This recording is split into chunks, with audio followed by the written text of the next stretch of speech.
What's up everyone, I'm Thanos, and today we will travel north to meet some really heroic Tiny Epic Vikings.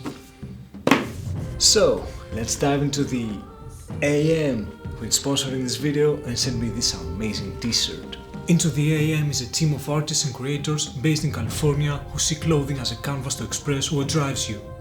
These are really high quality t-shirts, super soft, and they make you feel great. Their prints are exactly as you see them, vibrant and very colorful. Now, here's the thing. Into the AM were kind enough to give 10% off to all Boardgame Stories fans. So, if you're into some really high quality t-shirts, click on the link in the description below. And now it's time to dive into the box and see what's hiding inside. In frigid Runic Isles, the Vikings reign supreme. These determined explorers navigate the icy swords, build fertile settlements upon rocky crags, and fight for the glory of their clans with blood and steel. Only the gods stand above them, and it's every Viking's dream to serve their deity in the afterlife, Valhalla. In Tiny Epic Vikings, lead a clan of Vikings over 3 eras in hopes of claiming the icy lands as your own. Play Viking cards that represent your clan's leaders, choosing the best builders, harvesters, explorers, and warriors. Raid and conquer the islands with settlers, build boats and temples to gain influence, and battle for the favor of the gods. The goal of the game is to gain victory points from the island runes and favor cards. Based on the number of players, choose the side of the board and place it in the center of the table. Place the runes and villages on the board. Shuffle the god mats, choose 3 random ones and put them in a row. Place the era mat with the raven side up and place the raven on the number 1 space. Shuffle the Viking cards to create a deck, and based on the number of players, place favor cards on top and bottom of the map. Each player chooses a clan mat and takes the tokens with a matching color. All players place a boat in a fjord that touches the edge of the map. The first player is the one who has recently set foot on an island. And now, let's see how to play the game. The game is played over a series of 3 eras tracked by the raven on the era mat. Each era consists of 3 phases: the drafting cards phase, the performing actions phase, and the cleanup phase. In the drafting phase, players take the corresponding number of Viking cards based on the era mat, choose one, and then pass the rest to the next player. This continues until all players have only 1 card left to choose from. Next is the action phase, where players take multiple turns in clockwise order. At the beginning of each turn, you check to see if your last played card is a face-down card, which means you have started a battle on your previous turn and now you must resolve it. After resolving the battle, and on each turn, players must choose a card from their hand and place it face down to start or join another battle, or face up to perform its leader action and or rune action. If they play a face down card and there are no face down cards from other players, then they start a battle. They choose one of the 4 favor cards from the corners of the map and place it on the left edge of the era mat. In any other case, they join a battle and they don't get a favor card. Instead, they fight for the card that has been chosen by the player who initiated the battle. At the beginning of this player's next turn, the battle will be resolved. All players with face-down cards will reveal them and compare the strength value to see who wins the battle and the favor card. Strength may be boosted by adding or multiplying the number of active runes, or a resource that the player currently has.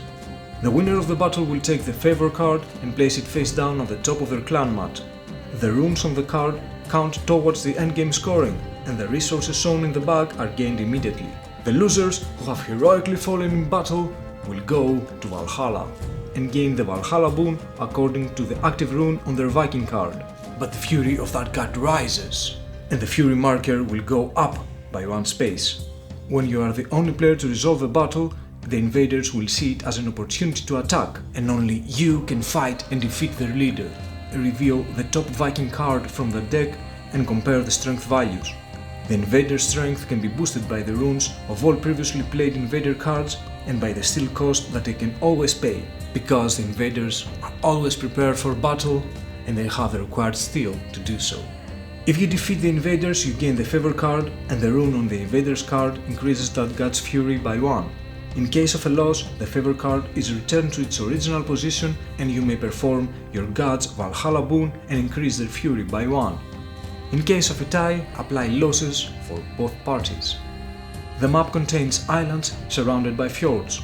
Fjords can only be occupied by boats, and each island is a region that settlers and temples can occupy and boats can dock at. A ferry route is a dotted line connecting islands and separating fjords.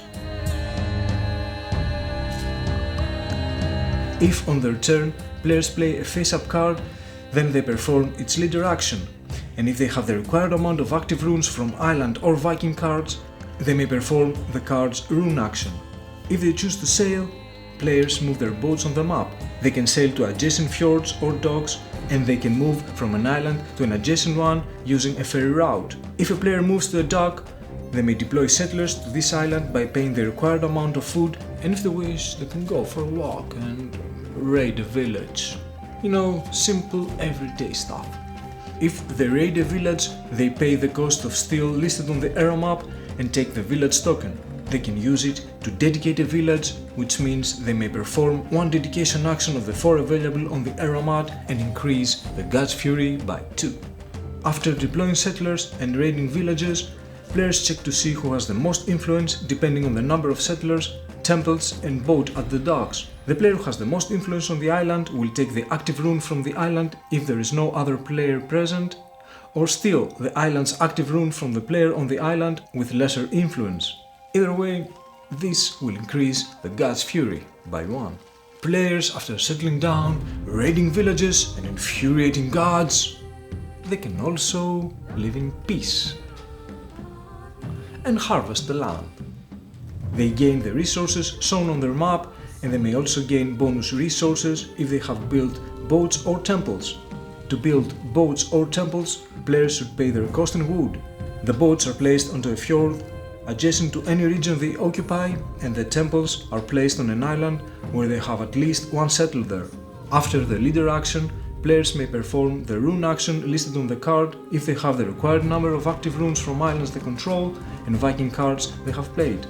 These actions include exploring a temple, smite a settler, drawing and replacing cards, enter a battle, and collecting or exchanging resources. When all players have played all the Viking cards from their hands, then the era is over. If it's the end of era 3, then the game ends and it's time for final scoring. The god with the most fury is the most powerful, and that god's rune grants the most points to the player possessing it. The second and third most powerful god's runes grant lesser amounts of victory points. Players count their victory points for controlled island runes and runes from favor cards. The player with the most points wins the game.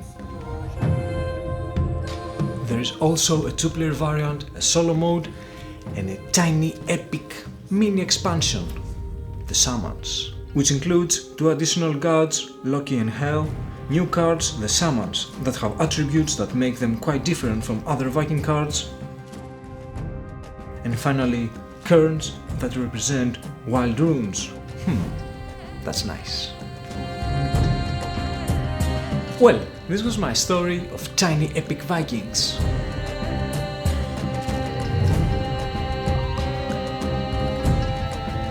Until next time, take care and don't waste your time looking back.